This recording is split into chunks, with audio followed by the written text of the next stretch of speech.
Well, hello there and welcome to today's class. I am so excited to have you here with me, to have you join me here. I'm thrilled that you want to learn about food storage and hope that you find today's class helpful. To introduce myself, my name is Misty Marsh, and I am the owner of this website here, Your Own Home Store. If you look down below me, you'll see a chat box. And if you have questions as we go along, go ahead and type your questions in there. I will not be able to see those questions while I'm presenting.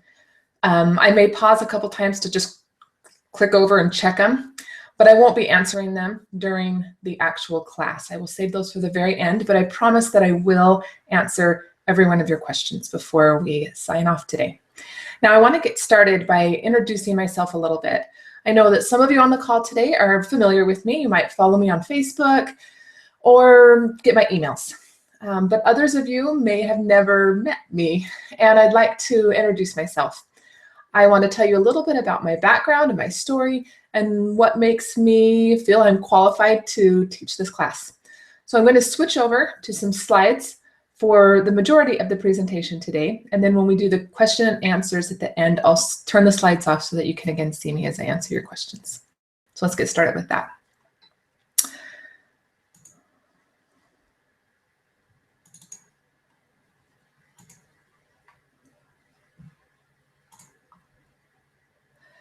All right.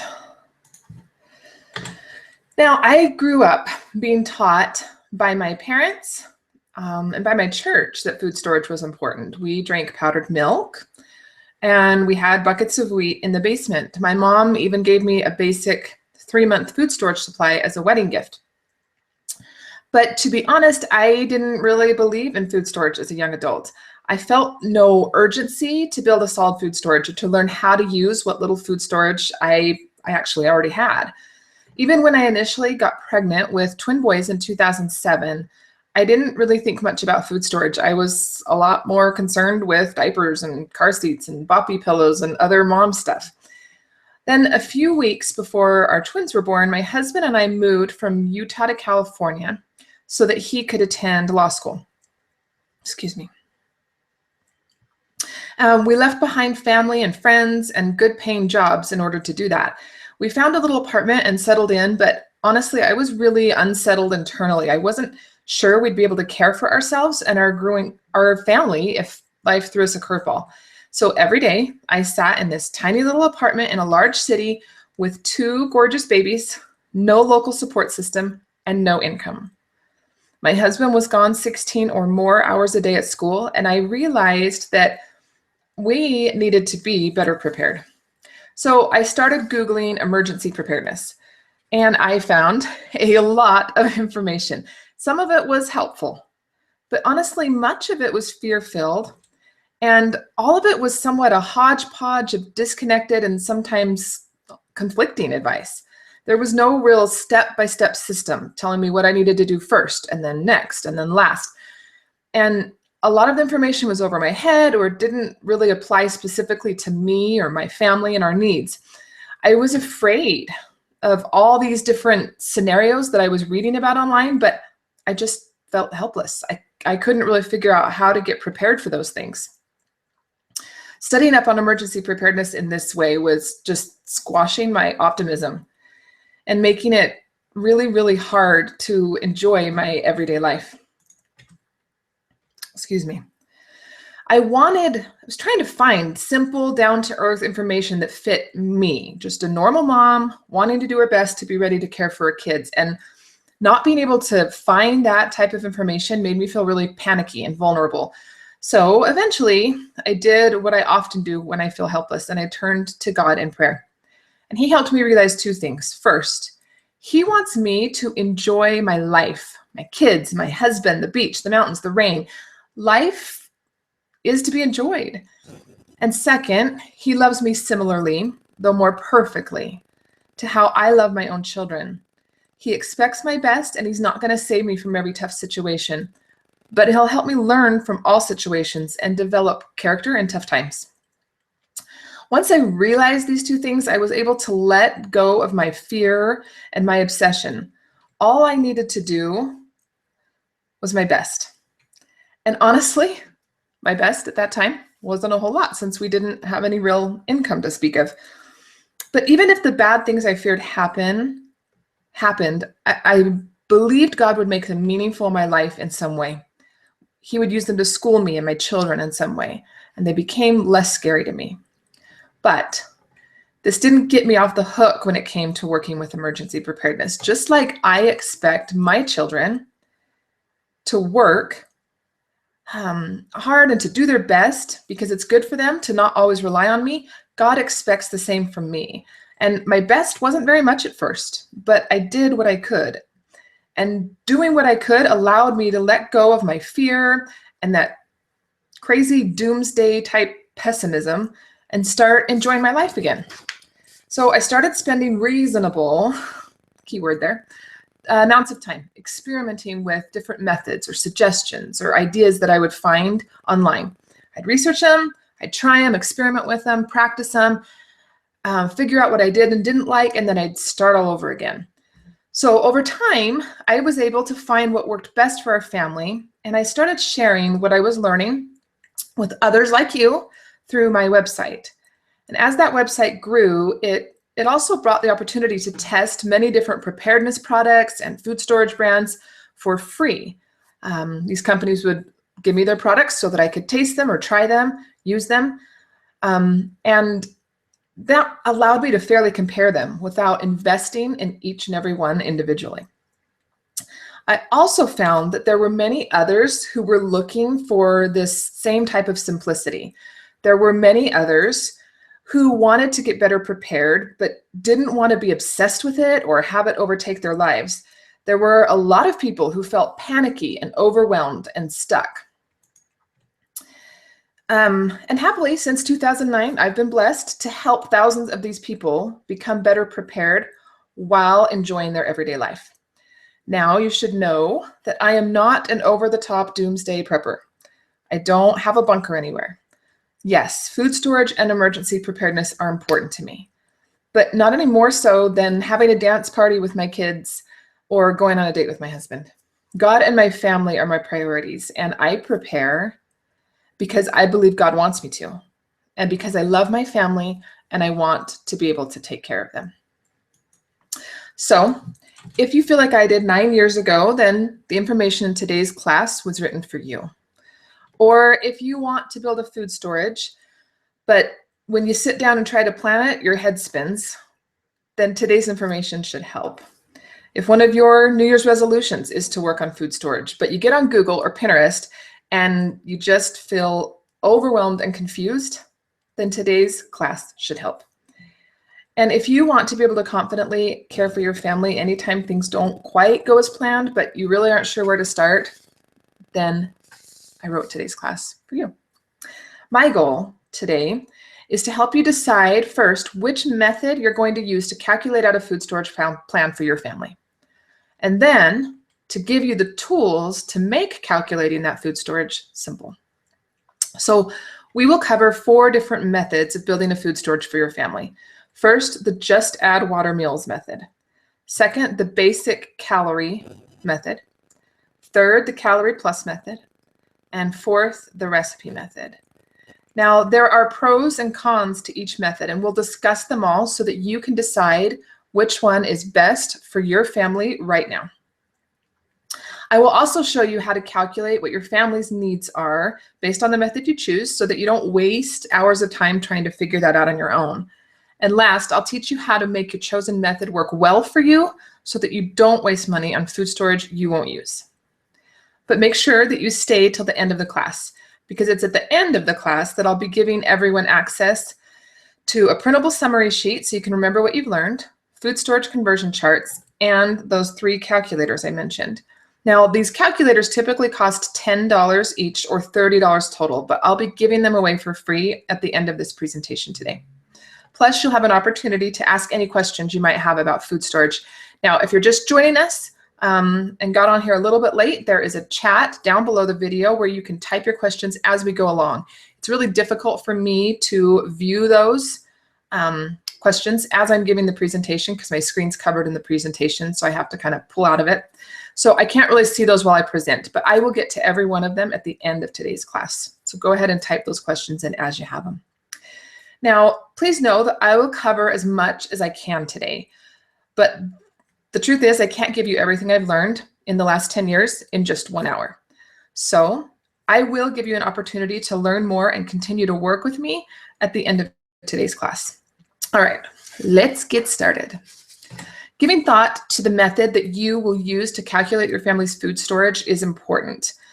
Over the last 10 years, I've seen a lot of people, myself included when I first started, to be honest, begin stocking food without planning anything out first, and it just isn't the smartest way to do things. Yes, storing any food is better than storing no food, but when you start without a plan, it creates inefficiency, which results in wasted time and wasted money. And I don't want you to waste either one. That's why I'm offering this class. So as I walk you through your choices today, give some serious thought to what will work best for your family. And remember that that might be different from what works best for my family or your siblings' family or any other family. And that's okay. I want you to choose what's best for you. One choice for building your food storage is to use pre-made Just Add Water meals. Now, these are pouches of food that have a number of different ingredients in them to make a meal. So one example would be hot cereal that includes in the pouch oats, freeze-dried fruit, nuts, and a bit of brown sugar. Or another pouch might have noodles, tomato powder, mushroom seasoning, and some freeze-dried sausage to create spaghetti. And in order to eat them, you simply add water, hot water, and you're good to go. At first glance, Just Add Water meals, are very appealing to people for two main reasons.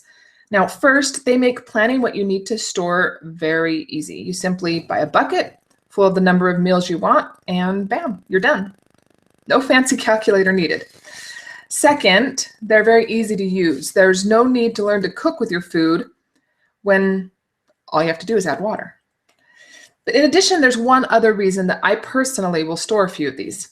In a disaster situation, I might not be able to find 8 different ingredients, pots and pans and dishes all right away.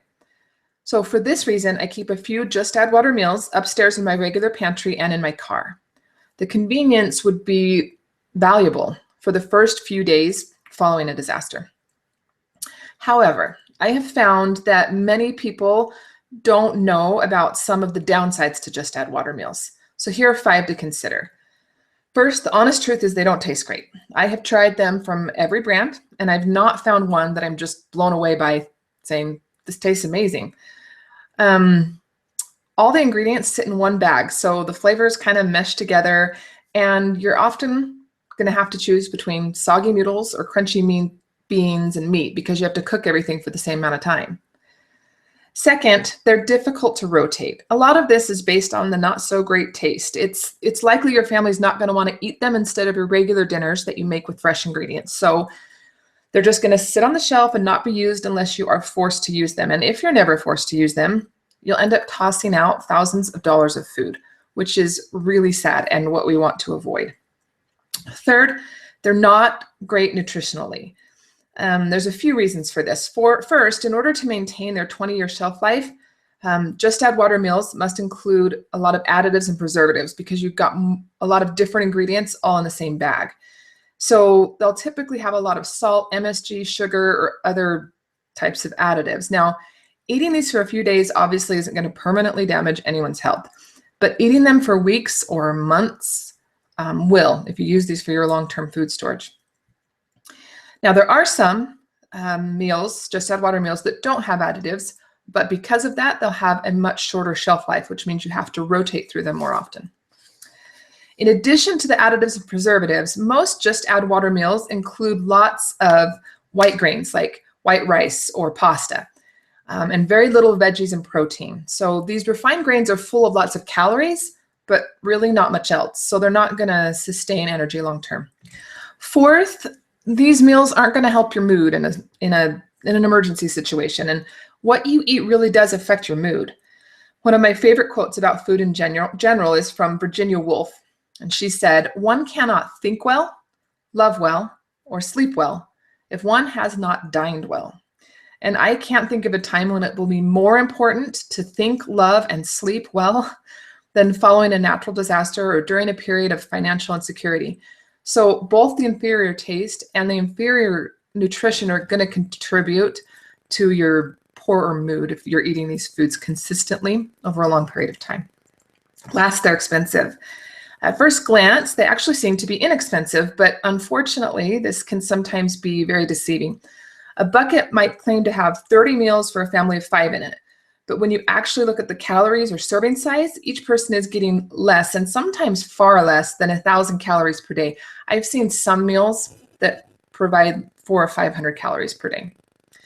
And since you can't really survive, at least not well, on so few calories for weeks or months, you'll need to buy 2 buckets instead of 1, or maybe even 3, in order to get a sufficient calorie supply for your family, and that's going to double or triple your cost. In addition, some companies are going to tell you, yes, we give you 2,000 calories per day, and that sounds great. But when you look closer, a large portion of those calories is coming from sugar-filled drinks and not food. So you might get 1,200 to 1,300 calories from food and the rest from sugar. In addition, if you choose to supplement all those refined grains I mentioned with additional fruit, veggies, and protein, you're going to have to pay separately for those, which is going to increase your cost. So I've found that when I calculate out cost per calorie for actual food, Just Add Water meals are almost always the most expensive option. So in summary, Just Add Water meals are a good option if you're paralyzed by the time and effort required by the other 3 options that we'll discuss today. And if you do choose to store a long-term supply of Just Add Water meals, here are some tips that will help. First, taste a lot of options before you fully invest in one. Find one that your family, including your kids, are going to eat.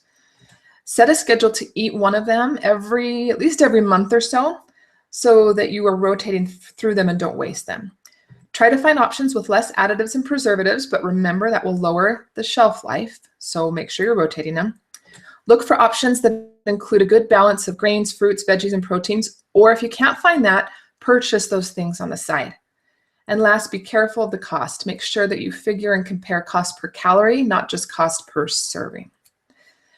All right, we'll move on to the next method, which I call the basic calorie method. And this is what most people initially think of when they think of food storage.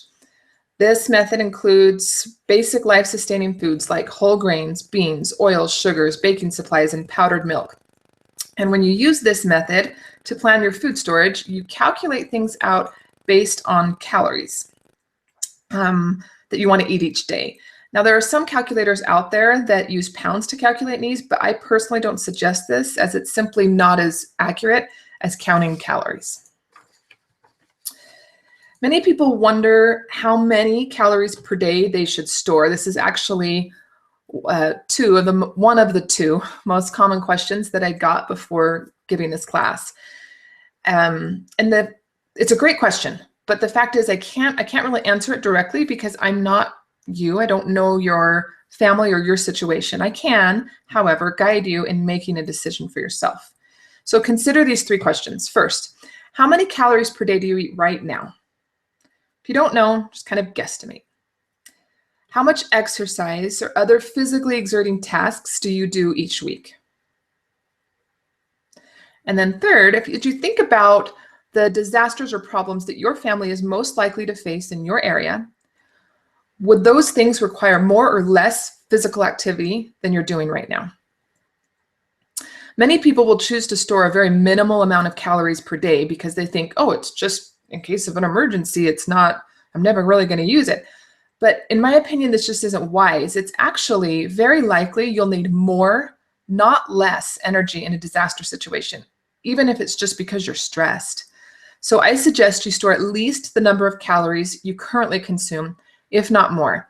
And to give you a general guideline there, most adults are going to consume somewhere between 1,800 to 2,500 calories per day, and most children between 1,200 and probably 1,800.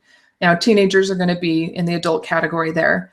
That gives you kind of a general starting point, but don't store 1,000 calories per day. It's just not going to be enough to really get you through anything that's more than a couple days long as far as energy goes. All right. There are three main benefits to using the basic calorie method to plan and then build your family's food storage. First, it's extremely cost effective. These foods are the very least expensive calories that you can get. That's a huge bonus. This is how I started back when we had very little money, but I wanted to do something. Second, it's darn easy to plan. While it's not quite as simple as those just add water meals, it's not going to take you days or even hours to plan what you need. I'll give you a calculator today that's going to do all the math for you, and in just a matter of minutes, you can have a shopping list ready of what you need to purchase. Last, this method offers very quick peace of mind, and I would probably say this is the greatest benefit. Most families can afford both the time and the money to get at least a 2 to 4 week supply of basic foods in their home, and that's going to bring valuable peace of mind, which is then going to motivate you to continue to do more. It's going to give you that quick win that says, okay, I can do this. I can build my food storage. Some of the other methods we'll discuss today require more time or more energy, but with the basic calorie method, that peace of mind can be found really quickly. There are a few things to consider though. Here are 6. First, there's a learning curve to cooking with these foods. Most people don't regularly use things like wheat and powdered milk in their everyday cooking, and some people don't bake or cook much from scratch at all. So they might not use things like sugar, baking soda, or dry beans. Now, I understand that this isn't true of everybody. Some of you on the call today very well may use those things regularly. But if you don't, you fall into the group that doesn't, there's going to be a learning curve as you begin to use these basic foods. Now, you might think like I did years ago, oh, well, I'll get them now and then I'll learn to use them eventually. But I highly suggest you learn to use them now before you're forced to use them. While it will require an investment of your time, I promise that it just isn't as difficult as it might seem at first. And if you store these types of foods but don't learn how to use them, you're going to significantly increase your stress level during an emergency when stress is already high. Having to learn to use wheat when the internet's down and you didn't realize that you needed a wheat grinder to turn it into flour is going to be a difficult thing to overcome. So if you don't know how to use these foods, remember there'll be a learning curve. Second, it can be difficult to rotate. Part of this, if you fit into the category of those who don't cook from scratch and don't want to, you're going to find it difficult to rotate through them. Even if you're disciplined enough to learn how to use them, but you don't make the time to do that regularly, they're just going to sit on your shelf and not be used unless you're forced to use them. Now, yes, they have a very long shelf life, but eventually they're going to go bad if you're never forced to use them, and you're going to toss that food out and waste it. Third, eating only basic foods can cause food fatigue. Now, like I mentioned earlier, what you eat affects your mood. When these foods are cooked by someone who knows how to use them, they can really be quite tasty, but there's a lack of variety, and that lack of variety can cause food fatigues. Again, you're going to want to be at the top of your game during an emergency or their job loss or disaster. So this is something to think about when you're considering this method. Fourth, basic foods can cause digestive issues. Now, while foods in this category are extremely healthy, there's nothing in them that's not healthy. There's a catch. If you're not used to eating things like whole grains and beans and then start doing so because you're forced to, you're going to get sick with digestive issues, which are going to sap your energy just when you need it and add more stress to an already stressful situation. In a true emergency situation without access to quality medical care, these issues can become especially dangerous, particularly if you care for young children or the elderly. However, like a lot of the drawbacks I've got listed here, if you learn to cook with these foods and do so regularly, this isn't going to be an issue for your family. Fifth, basic foods are missing certain nutrients. Now, again, all of these foods are healthy, but they do lack some of the nutrients found in fruits and vegetables. You can get some of those nutrients by sprouting your grains and beans, but not all of them. And last, it's difficult to create full meals from just basic foods. This method simply calls for storing enough basic calories to sustain life, but that doesn't automatically mean that you're going to be able to make full meals out of the calories you have stored. You can rotate through the ingredients you store by making bread or serving a side of beans for dinner, but it can be very difficult to really create full meals from just basic ingredients. So in summary, the basic calorie method is a good option for those who are on a tight budget, who like to cook from scratch or are willing to learn to do so. And if you choose to go with the basic calorie method, make sure you learn to use the foods that you store if you don't already know how. Make certain you have a grain mill so that you can turn your grains into flour and make them more usable. Cook from scratch at least weekly so that you can rotate through your food storage and make sure your digestive systems are used to those whole grains and beans. Store your family's favorite spices and herbs in addition to what the calculator is going to tell you to store to help fight that food fatigue. Learn to sprout your grains and beans so you can get those nutrients. And consider gardening or storing fruits and vegetables at some point in the future as your finances allow. All right, method number 3. This is what I call the calorie plus method, and it's similar to the basic calorie method, but it's more robust. This method still uses whole grains, beans, powdered milk, baking supplies as its base, but it also includes fruits, vegetables, condiments, meats, and even things like cheese if you want it. What you need to store is still calculated based on calories though. Now there's 4 main benefits to the calorie plus method. First, it's still relatively easy to plan. Just like with the calorie plus method or the basic calorie method, you're just going to plug things into a calculator and it'll tell you what to buy. There's just a few more things to type in, a few more things to choose from. The food that you store is going to be well balanced and nutritious. With the calorie plus method, you're focused on balanced calories. So you're going to store foods from all the food groups, which means your food storage is better balanced and more nutritious overall. Third, you're not going to experience food fatigue or have mood problems. This method allows for a wide variety of foods in your food storage, which will allow for more exciting meals, and you're not going to have to worry about getting tired of the food that you've stored. Third, creating meals is easier. Now, it's not quite as easy as the recipe method, which we'll talk about next, but creating meals from food storage built using the calorie plus method is easier than just the basic calorie method, simply because you have things from all the food groups. All right, there are still some things you consider. First, there is a learning curve. Since this method is still built on basic foods, you're going to have the same learning curve you would have with the basic calorie method. However, the fruits and veggies and meats that you store will likely have less of a learning curve. Second, rotation can still be difficult for the same reasons we talked about with the basic calorie method. But in addition, I've often found that people don't store things they use regularly, even when they're storing fruits and vegetables. For example, I don't like canned green beans or most any canned fruit or vegetable, honestly. But when I started adding produce to my food storage, that was the only way I knew how to get shelf-stable produce. So I stored canned green beans. But sadly, we rarely ate it and wasted a lot of it. You might experience the same problem if you don't know where to get quality food. In addition, this method still requires more from scratch cooking. If you don't have or make the time to do that, it's still just going to sit on your shelf and not be used. Third, you may still have those digestive issues since the method is still grain and bean heavy, but again, that can be solved by regularly using the food you store. And last, it can still be difficult to create full meals. Now, I know I've listed this as both a pro and a con for this method. I want to emphasize that if you choose to store food based on calories, that doing so using the calorie plus method is going to make creating meals far easier than doing so using the basic calorie method, and that's why I've listed it as a pro. But anytime you store food based on calories, you may still end up with some awkward meals. And that's because even if you have a balanced number of calories from each food group, you may still have too much or not enough of one specific ingredient. For example, you may end up with a lot of extra spaghetti noodles and not enough tomato sauce.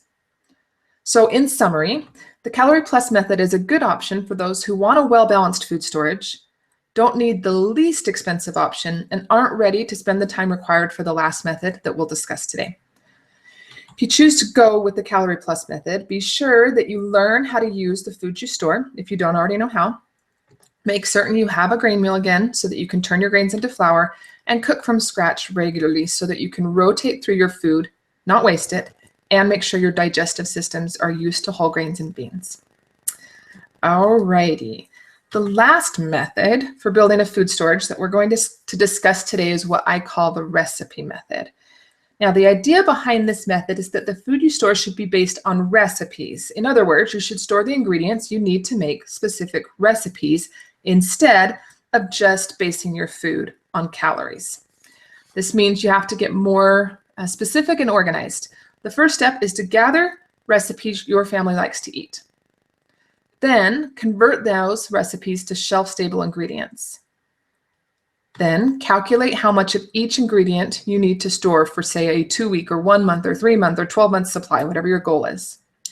Now, this conversion isn't possible with 100% of recipes. If your family likes to eat steak for a meal, there simply isn't a full steak that's available in shelf-stable format.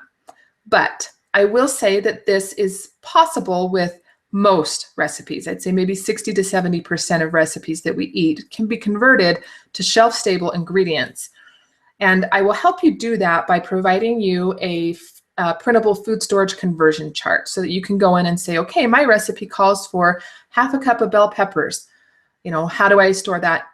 How do I convert that to shelf-stable format? These conversion charts will help you to do that.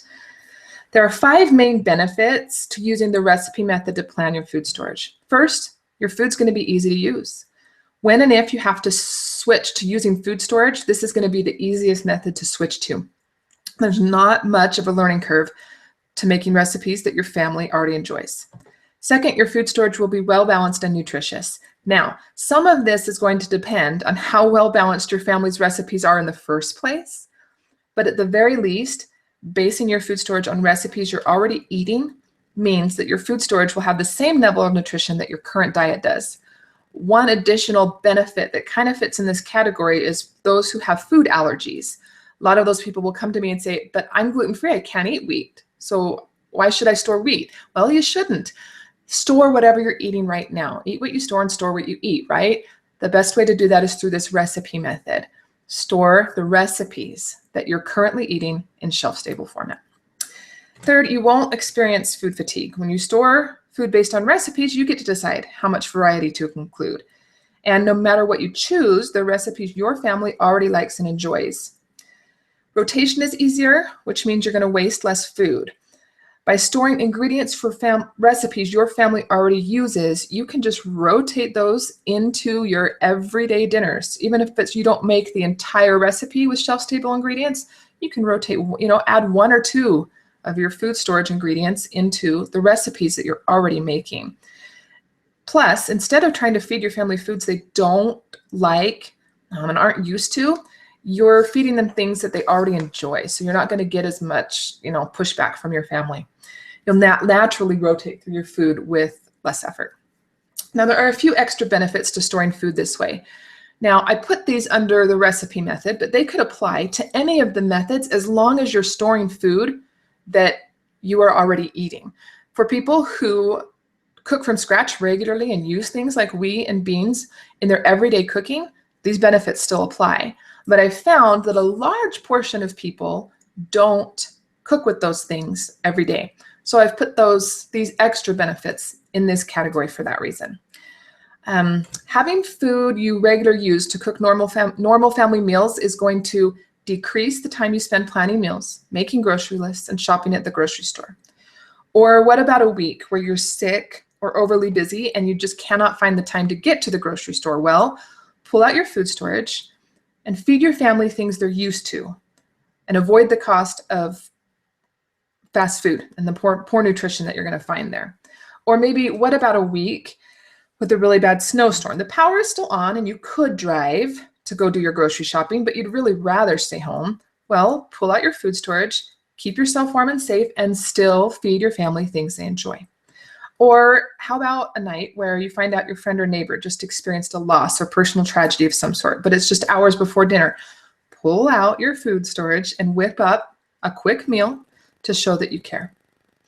Now, again, while having any food storage can help with these things, having food storage that you regularly use anyway is what really makes these benefits happen and what makes it worth having food storage, even if you're never forced to use it. There are only 2 real downsides to the recipe method, but they can both be very hard to overcome. First, it's time consuming to plan. You have to gather recipes, convert them to shelf-stable format, and then calculate how much of each ingredient you want. Now, the calculator I give you today will help immensely with that calculation step, but you're still going to have to gather and convert your recipes. And honestly, it can be overwhelming and hard. Cost can be higher. depends completely on what you eat regularly. If you regularly eat wheat, then cost is not going to be higher. But if you don't, quality shelf-stable fruits, vegetables, meats, and cheeses are going to be more expensive per calorie than just storing the basics from the basic calorie plan. So in summary, the recipe method is a good option for those who want a highly customized, easy-to-use food storage that they know their family will enjoy eating and are willing to invest time in planning that food storage and money into building it. So if you choose to go with the recipe method, first commit to investing a significant amount of time. Second, pick your recipes, maybe 3 to 5 breakfast, 3 to 5 lunch, and 7 to 14 dinner recipes. Convert those recipes to shelf-stable ingredients. You can use the conversion calculators I'll give you later. And then try making them at least once so that you make sure that they really do turn out. Then use the calculator I'll give you in a bit to calculate out how much of each ingredient you need.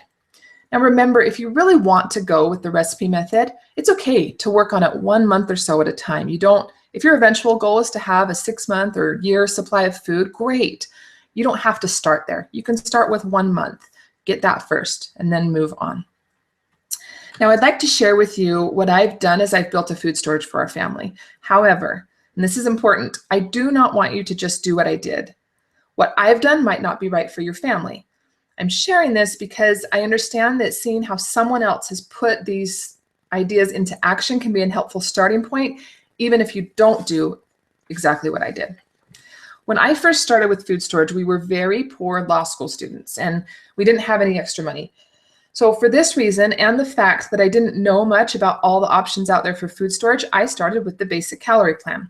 I purchased enough calories of wheat, beans, rice, powdered milk, macaroni, and then some carrots, onions to last my husband and I for about a month. Our twins were still breastfeeding at this point. In addition, I bought a very inexpensive hand grain mill and I learned to make homemade bread. Storing that food and learning the little I did brought incredible peace of mind. I loved knowing that we had something, anything, stowed away. It would keep us alive if it needed to. But man alive, to tell you the truth, I am so glad I never had to use that food exclusively. It would have been so overwhelming. I have no idea what kind of meals I could have made. Over time, I kind of switched to the Calorie Plus plan. I didn't actually calculate out the calories, but I did slowly add more fruits, vegetables, and meats to our storage. I didn't have the space for a garden. I didn't have the money to invest in canning equipment, or quite honestly, I didn't have the energy to learn to do either of those things. I had 3 children, ages 2 and under at the time. So I bought grocery store cans. I didn't love the texture or how they worked in my recipes, but I just didn't realize there were other options. Still, having those cans increased my peace of mind. It wasn't food we hated or didn't know how to use. I convinced myself we'd get around to eating it. We'd have it for dinner more often, but unfortunately, I just never really did that, and I wasted a lot of food because we didn't rotate it and use it. Eventually, I learned about and tasted freeze-dried foods, and I was amazed at how close to fresh they tasted in my family's recipes. We were doing better financially at this point, and I realized that if I used freeze-dried foods, I could base my food off of recipes my family already knew and loved. My goal was to create a full plan based on recipes, but I was a little overzealous. I didn't have the calculator that I'll give you today, and it just was a little bit more overwhelming than I had initially thought it would be. So I started by simply adding food I knew I used regularly in recipes. For 2 years, I just kept randomly adding things like freeze-dried chicken, green beans, corn, strawberries, potatoes, cheese, etc. As my food storage grew, I loved knowing that there were recipes I could make with my food storage, but I still wasn't sure how much of each ingredient I needed for a 3-month or 6-month or 12-month supply. It wasn't until 2014 that I actually sat down and calculated that out. And I started, just like I recommended you do, by choosing recipes my family already loved. Then I tested each recipe 2 to 3 times. Now I know I recommended you test it just once. I did it 2 to 3 times because at the same time I was writing a food storage cookbook that I wanted to make sure I got things just right. Once I had every recipe converted to shelf-stable ingredients, I created the calculator that I'll give you today so that I could figure out exactly how much of each ingredient I needed. Now, as I've thought about the process that I went through, I want to offer a few encouraging thoughts. First, some food is always better than no food. Don't let the fear of choosing the wrong method keep you from storing food for your family. Make the best decision you can with the information you have, but make a decision and then act. Store something. The peace of mind is priceless. Second, it's okay to start simple, even if that's not where you want to end up. It's okay to start with the basic calorie method. Sometimes it's really smart to start with the basic calorie method. I did. Or start with the recipe method, but pick just a few simple recipes. I do suggest keeping your long-term food storage goals in mind so that you don't buy things that aren't going to fit into that at all. But starting simple allows for that immediate peace of mind and quick wins that's going to motivate you to keep moving forward with your plans. Third, mistakes are okay. Honestly, I wish I'd never stored so much canned grocery food. But hey, I learned. Our family had food insurance during that time, and it ended up benefiting a local food bank. It's okay that I made the quote unquote wrong choice for our family. It was better than not making any choice at all. Last, the method you choose is going to change and evolve over time. Maybe right now you don't have time to learn basic foods, but in 5 years you will when all your kids are in school.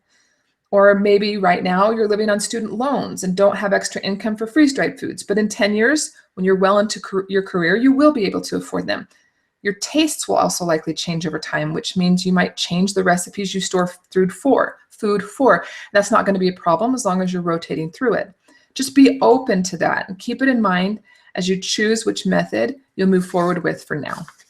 So remember my story and those 4 encouraging tips. You can plan and build a food storage for your family, and you can gain peace of mind and become more self-reliant. Now, as a review, Just Add Water meals are a good option if you're paralyzed by the time and effort required by the other 3 options. The basic calorie method is a good option for those on a tight budget who like to cook or are willing to learn to cook from scratch. The Calorie Plus method is a good option for those who want a well-balanced food storage but don't want to spend the time required for the recipe method. And last, the recipe method is a good option for those who want customized, easy-to-use food storage and are willing to invest the time. Now give me just 1 minute. I need a drink. Okay. Now, the second most common question I got before this was asking about inventory systems. How do I keep track of my food so that I don't waste it? How do I rotate through it? How do I know what I have? And I have 2 inventory systems that I recommend. The first is called the Preparedness Planner, and it was created by a friend named Jennifer. Now, Jennifer has become a friend since I found her Preparedness Planner. When I found it, I did not know her. It is extremely comprehensive. You can print just what you need, but there's pages for everything you could think of. Plus, Jennifer's great at support if you do have questions about how to use it or anything like that. So if you like the paper option, that's the one I suggest. And the other one is called Prep and Pantry. Now, I have loved this inventory system. It allows you to put food in different areas of your different areas of your home. So if you live in a small home, don't have a food storage room, and you have to store food, in Jimmy's closet and under Jane's bed, then you can put those areas in here so you always know what is where. In addition, you scan food as you put it in your storage area, and then you scan it out as you take it up to your, pantry. That way, when you're at the grocery store, you always know what you have and you don't waste money. If you see a sale on rice, you can look up how much rice you need. Now, there's a caveat here because I have been recommending this as I've given these classes over the last few weeks, and I had just found out that the person who created this is no longer the owner. He sold it about a year ago. So where the support used to be fantastic, I've been told that there is no longer support. I haven't had to use support for a while because I've had it and know how to use it. But so just know that as you go and consider this app. And I have not yet found another one that I've liked quite as much, but there are others that are somewhat similar. All right. There are 3 different calculators that I've created to help you calculate your family's food storage needs once you've chosen a method. The one is for the basic calorie method, then the Calorie Plus method, and the third is for the recipe method. Each calculator can be adjusted in various ways to fit your family's current needs. Now, you may use one calculator now and a different one in a few years, or maybe you'll start with a 1-month supply now and then work up to a 12-month supply. You can use these calculators to do that. I typically charge $10 for each calculator on my website, but as a thank you for attending this class today, I'm going to give all 3 of them to you for free. So below the chat, you're going to find 2 buttons. One says Food Storage Class Free Resources. Now, if you click on that now, you aren't going to be able to access the page yet. You're going to need a password that I'll give you in just a few minutes. But once you have access, you'll find the 3 calculators, along with videos showing you how to use each one, summary sheets of today's lesson, as well as multiple food storage conversion charts. In addition, you'll find links to the 2 inventory systems I mentioned. I sincerely hope that these tools will help you build a food storage for your family and get started without feeling too overwhelmed. If you appreciate the value of what I've taught here today and you want to start getting your family fully ready for emergencies and not just calculating out your food storage, then I have more to you. I mentioned at the beginning of class that I can't cover everything that I've learned in the last 10 years in just 1 hour. So if you would like to continue learning, I want to give you an opportunity to do that. You took the time to show up today because you're smart and you care about your family. You want to be able to confidently care for them even when things just don't go as planned. And you don't want to rely on others who may or may not be reliable to do this. I believe this about you just simply because you took an hour out of your day to sign up and then attend this class. But the truth is, you're here in this class because you really haven't found a way to fully get your family prepared yet. If you were already doing that, once again, you wouldn't be in this class. So I'm glad that you're here. But the fact is you're busy and you're probably not really interested in never-ending Googling about emergency preparedness. And if you feel like I did 9 years ago, trying to fit emergency preparedness into your life feels like pushing a round peg into a square hole. It just doesn't work, and you may have tried and tried again, but you haven't been able to make it work. Now, I've been there. I know how impractical it feels to wade through all of that staggering amount of conflicting information that's available out there in Google land, but happily, I'm not there anymore. Now, there is always room for development and growth, but I feel confident that I can care for my family regardless of what life may throw at us. And so do those that I've coached over the last few years. Here's what one young mother, Stephanie, had to say after working with me. Like many people who are beginning to realize the necessity of being prepared, I was completely overwhelmed. So much so, I was practically paralyzed. Misty really helped me break down all of the different components of emergency preparedness and made it extremely easy to be focused and accomplish my goals. My family is now well on its way to being prepared for anything that may come our way. When I get emails like this, I just want to give them a hug and a high five. It makes me so happy to know that they're progressing and feeling more prepared. Once again, today I've given you enough information for you to calculate a solid food storage plan for your family. But that's it. And I'd like to do more. So I want to give you a choice today. You can choose to take the information I've given you and run with it on your own. I have done all I can to pack this hour full of helpful info and tools that I sincerely believe will help you make progress with your food storage. But you can also choose to continue to work with me and have my full support as you progress in all areas of emergency preparedness, things like water storage and purification, types of food storage, evacuation, using your food storage, first aid, power outages, and more. I'd like to invite you to enroll in my comprehensive emergency preparedness e-course that I call Simply Prepared. This is a 12-step online learning system that supports families in preparing for emergencies without all that never-ending Googling and tiresome research. This is the system that I wish I'd had when I started thinking about emergency preparedness 10 years ago and was overwhelmed. This is what I was looking for as I Googled and couldn't find. Each week for 12 weeks, you'll go through one pre-recorded module anytime it's convenient for you. Each module is available in video, downloadable audio, or printable formats, which means you can access them anytime, listen to it on your commute, read it when you're relaxing in the tub, listen to it while you're on the treadmill. You can make this fit into your life. Now you can go through the modules weekly as they're released, or you could choose to just work on one a month or one every 3 months at your own pace. Access them while the kids are at school or at midnight when they're sleeping. Each of the 12 modules includes 1 to 3 lessons that are easy to implement and walk you through the process of preparing your family for emergencies in a very logical and step-by-step manner. So there's 24 lessons total. Some modules have 1, some have 3, and most have 2 lessons. I'm going to walk through these lessons really quickly just so that you know what's in each one. At the end of Module 0, you'll have the perspective and momentum you need to be successful in getting your family prepared and the money and time to do it. The eye-opening worksheets in Module 1 are going to help you avoid the biggest mistake you can make when working to prepare your family for emergencies. Those who have taken this course in the past have told me this is their very favorite module. You'll leave this module knowing exactly what you need and do not need to prepare for.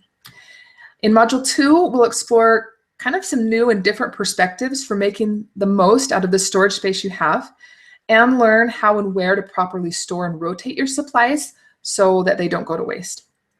In Module 3, you'll create a practical and surefire emergency plan for your family, and I'll also teach you and show you some methods for teaching this to young children without scaring or overwhelming them. In Module 4, I'm going to debunk some myths about how to calculate how much water your family needs. There's a lot of misinformation out there on this topic, in my opinion. So I will help debunk some of that misinformation and help you decide what containers you'll store it in.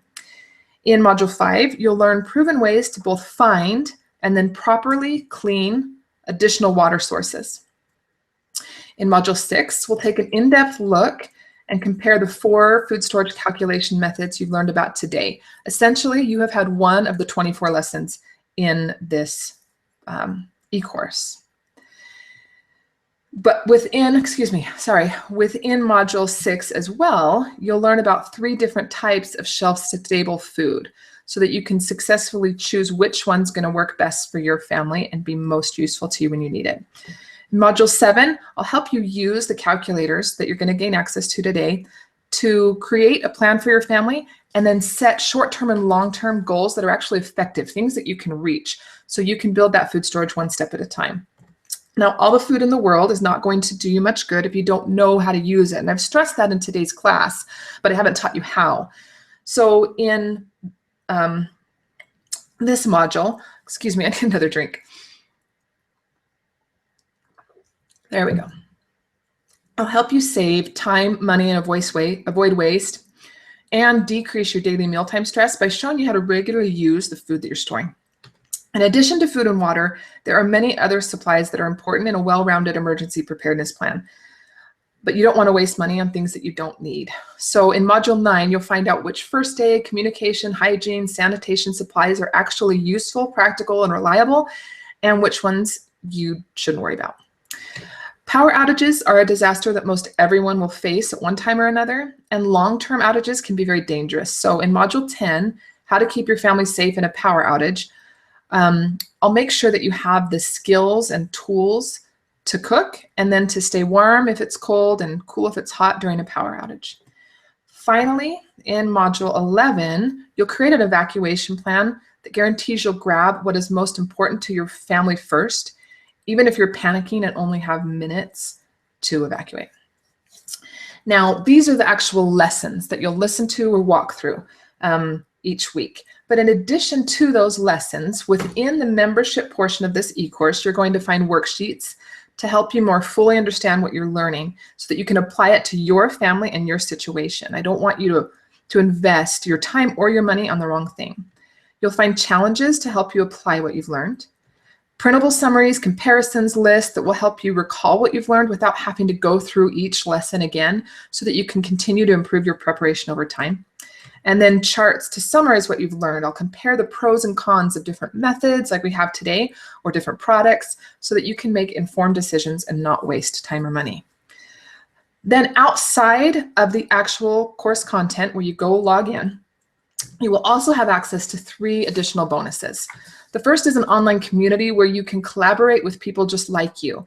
This community is a really great place to get support from other moms and families who are working to get their families prepared. Plus, I'm going to be in there, and I will answer any questions you post there, typically within an hour or 2, but no longer than 24 business hours. You'll also be able to attend 3 live question and answer sessions with me where we can discuss the course content in more detail and answer specific questions about your exact situation. And then you have access to what I'm calling expert extras. I've reached out to some experts in the industry and asked them to go in a little bit more depth about certain topics. And so you will have access to those. Those are either going to be videos, like there's a fantastic gardening video. There's printables, things about canning and dehydrating, stuff like that. There are also 2 bonuses that you get at course completion. Everyone who enrolls in the course will receive their own preparedness priority roadmap, which is going to help you continue to invest your time and money wisely, even once the course modules have all been released to you. And then anyone who completes all the course worksheets and turns them into me, emails them to me by August 31st, will also receive a $50 credit to Thrive Life to purchase the food storage of their choice. So to enroll in the Simply Prepared e-course, you have 2 choices.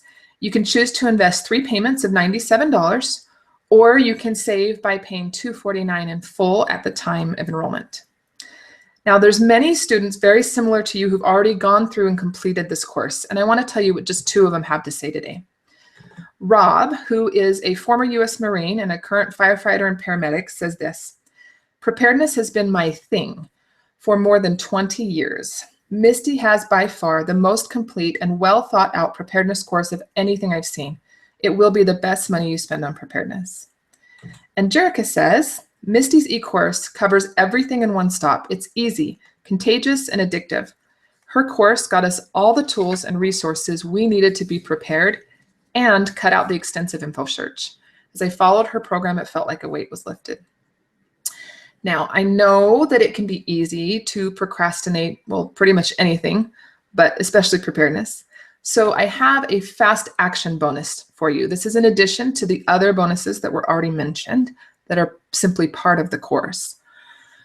This bonus is $50 in free food storage, again from Thrive Life, and you access it by being one of the first 40 people to enroll in the e-course. In addition, because you have attended this webinar or have watched it later because you've registered essentially, I'm offering you 3 additional bonuses. Now, in order to access these bonuses, you need to register within the next 5 days. First, you'll get a copy of my 72-hour kit ebook, Your Own 72-Hour Kit Plan, which costs $17 on my website. This book is kind of what put my website on the map. It's a step-by-step guide for building a really customized 72-hour kit. You also get a copy of the recipe book that I mentioned today. These are those recipes that I tried 2 or 3 times and then hired a photographer to come take pictures. Last, you'll get a copy of my grab-and-go binder pages. Some of you may already have this in a printable format that you fill out by hand, but this one can be filled out electronically, saved to your computer, which makes it really easy to make changes if you move or you get a different doctor or thing like that without having to refill out the whole page. Now, I know that you're busy, so you'll have lifetime access to the materials in this e-course and the community that's built for it. This means that while the modules are released one at a time each week, they're never taken away from you once they've been released. So if you need to, you can walk through the course at your own pace. Plus, with the downloadable content, you can work on the course material anytime, day or night, like I mentioned, in the car, tub, on your run, on the treadmill. And finally, I want you to be confident and comfortable in your investment. So I offer a 100% money back guarantee. If for any reason the course doesn't meet your needs, you have 3 weeks from the start date of the course to request a full refund from me. Now, if you'd like to know more about the Simply Prepared course, there's a second button down below the chat that says Learn More About the Simply Prepared e-course. You can click there and you'll find more information, very detailed information, should answer most any question you have, as well as the opportunity to enroll. Alrighty, now let's get on to the free resources I promised all of you who stayed until the end. I want you to know that I am truly grateful for your time today. Yes, this is a business for me and it helps support my family, but I also love helping people with this topic. It's exciting to me and I'm grateful that you're here, and I'm glad to be able to give you these gifts to you for free, regardless of whether you enroll in my full e-course or not. And you can access the free resources by, again, clicking on that button below that says Food Storage Class Free Resources. It's going to ask you to enter a password. The password you need to enter is food storage. Now, please note that that is all one word. There is no space between food and storage, and it is all caps. So FOODSTORAGE, food storage, all caps, all one word. On that page, you're going to be able to download the calculators, watch tutorial videos to help you use them. You're going to find that printable summary chart, the food storage conversion charts, as well as links to the 2 inventory systems I mentioned. Okay, now I want to answer your questions. So feel free to ask anything about planning a food storage or about the Simply Prepared e-course. I'm going to start with questions that have already been asked in the chat, but feel free to continue adding them, and I'll stay as long as I need to in order to get all your questions answered. I'm going to pull out of my screen share though so that you can see my face. I feel like that's a little bit better. I'm actually talking to you if I'm answering questions, so give me just 1 minute. Hi, there we go. Okay, I'm going to take a drink. And now I need to switch over here so I can see your questions. All right. Okay, Jennifer asks, what is the best place you have found to buy food storage? Jennifer, honestly, that depends on the method you choose. If you're choosing the basic calorie method, I would start with the LDS home storage centers. They have the lowest price on basic foods because they're selling them at cost. They're not earning a profit. So for basic foods, that's the best place to go. Don't buy those at any company that's a food storage company or anything like that. Costco can be a good place to get some of those basic supplies that might not be available there as well. If you're looking to store foods based on recipes and you want to use freeze-dried foods, I personally prefer Thrive Life.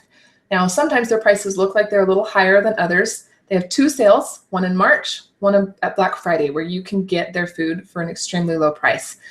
The reason why I like them and trust them, there's a few reasons. First, I have tried every food storage brand. I have done blind taste tests with big groups, and they always win. I will get cans sometimes, and I'll open them from 2 different companies. And one company, the food looks a little gray, and it doesn't smell like the food. It doesn't smell bad, but it doesn't smell like the food. With Thrive, every time I open a can, I'm like, oh, that smells like fresh strawberries, or that smells like green beans.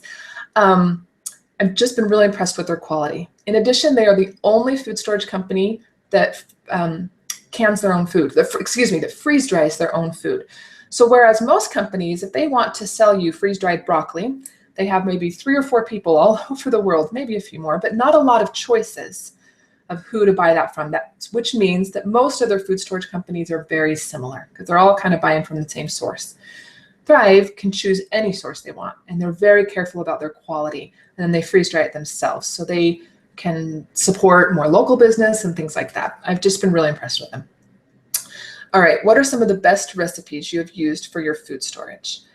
Our favorite probably is spaghetti. My family loves spaghetti. We could probably eat it weekly.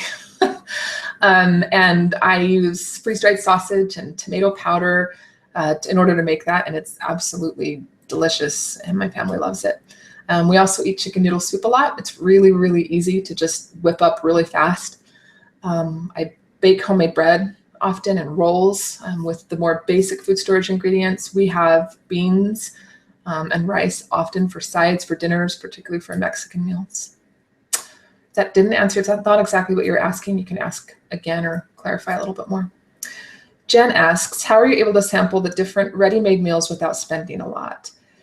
Well, Jen, I have been blessed to have this website. So people, preparedness companies, food storage companies will contact me and ask me, will you test this product for us and then write a review? And in order to do that, they have to give me the product for free. So I'm able to just test them and get things for free. It's been a huge, huge blessing of choosing this way of supporting my family. And that's one of the things that I want to be able to give back, particularly through this e-course, is it's really hard to go out and test every product without spending a lot.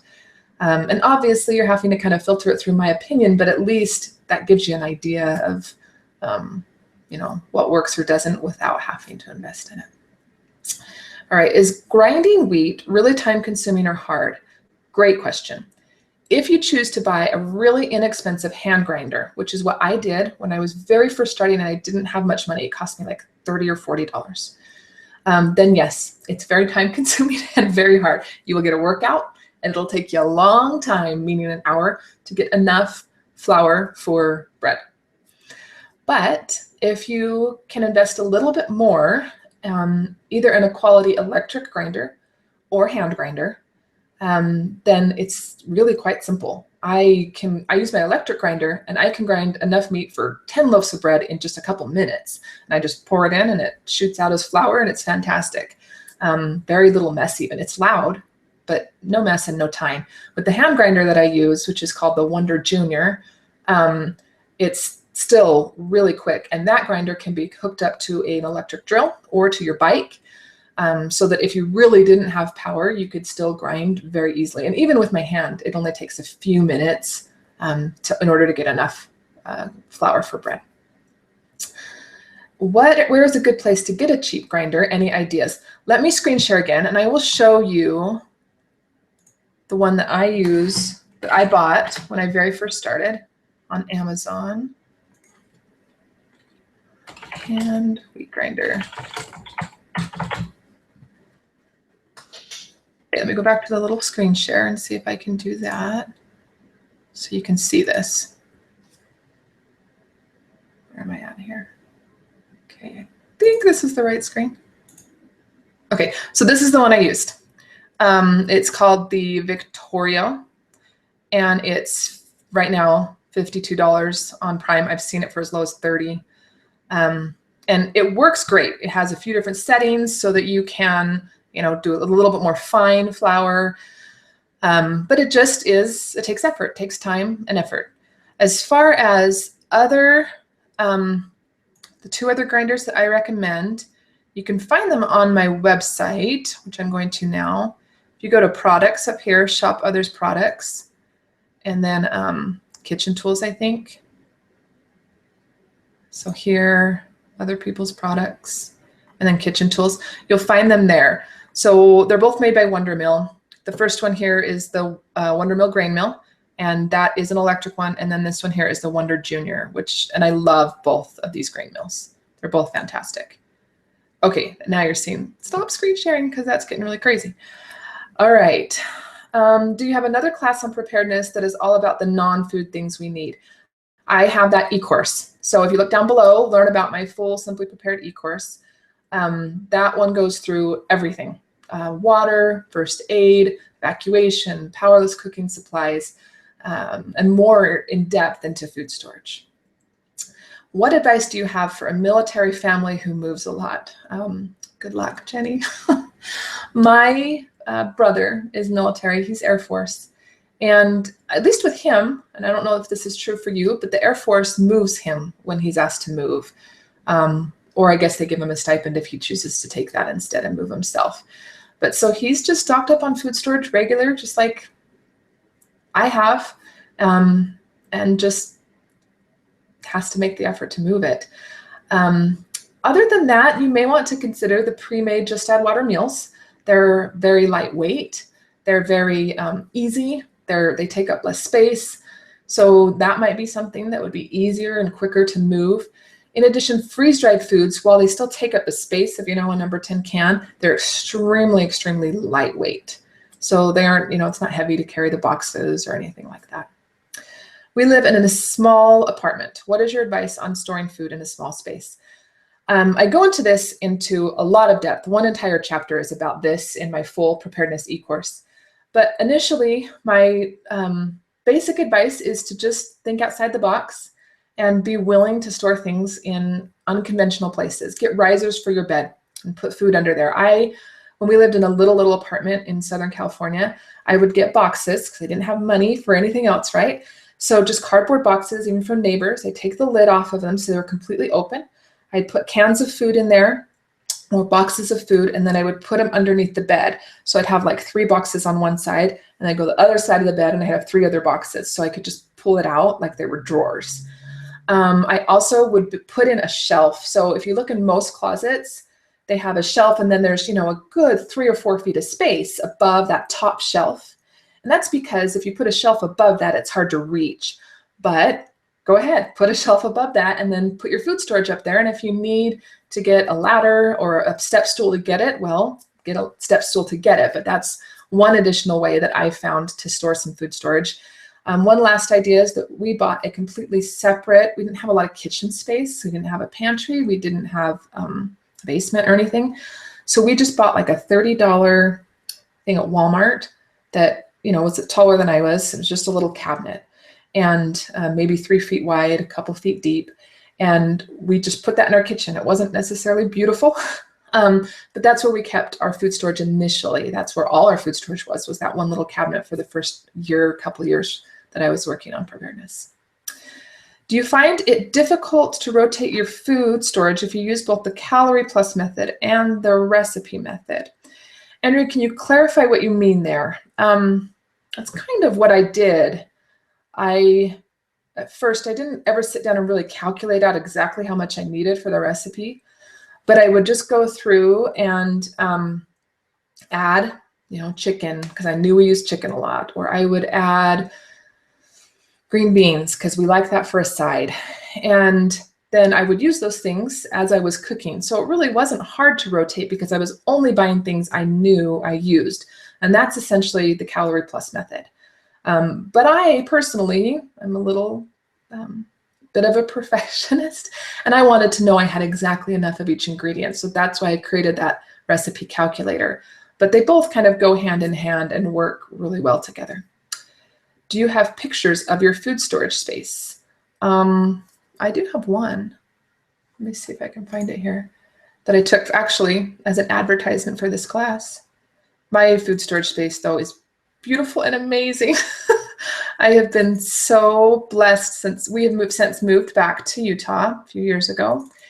And I have been able to, sorry, I'm trying to find the picture here and talk at the same time, and I'm not real great at that. And I have been so blessed to be able to build, when we built a house, we were able to put in a really large food storage system down there. So I get that this isn't something that everybody will have, but that's just from one angle. So we have these rotating shelves. I have like 9 of them. So there's a bunch on this side, and then there's a bunch back here on the other side. And then in the middle, we have these shelves that kind of pull out like drawers that we put all of our number 10 can storage there. So that's a picture of that's the only picture I have right now. And I don't know that I could carry the whole computer back to the food storage room to show you the rest. All right, let's see what other questions have come up. All right, I'm going to go ahead and refresh the chat to see if there's any new questions. Takes a second to refresh, so we have this nice little awkward silence for a minute. Okay, I don't see any other questions, but I know from doing these classes in the past that some people came in, 5 or 10 minutes late. So they're watching the video 5 or 10 minutes behind when it's actually being broadcast live. So I do know that some questions are going to come in on the chat probably after I hang up. Now, if that happens, I will answer them via the chat. In addition, if I do end up missing your question, please send me an email. I'm going to send out a replay of this class within the next hour or so. So you can just reply to that email and say, hey, I was wondering this, or I forgot to ask this during the class, and I am more than happy to continue answering those questions through email as needed. I'm going to refresh this one more time before I sign up and see if there's any other questions.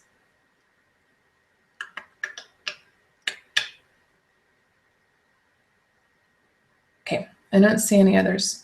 So thank you so much for coming today. Thank you for your time, for spending this time here with me learning. I hope that you found it valuable. Hope that you're able to use those calculators to really calculate out a food storage for your family. Remember that if you do want to join me in that Simply Prepared e-course, the full e-course that I offer, if you're one of the first 40 people, you get $50 in free food storage. And if you enroll in the next 4 or 5 days, that you get my 72-hour kit ebook, my recipe ebook, and the electronically fillable grab-and-go binder pages. All right, thank you so much. Have a beautiful day, and I will answer any other questions that come via email or via the chat. Goodbye.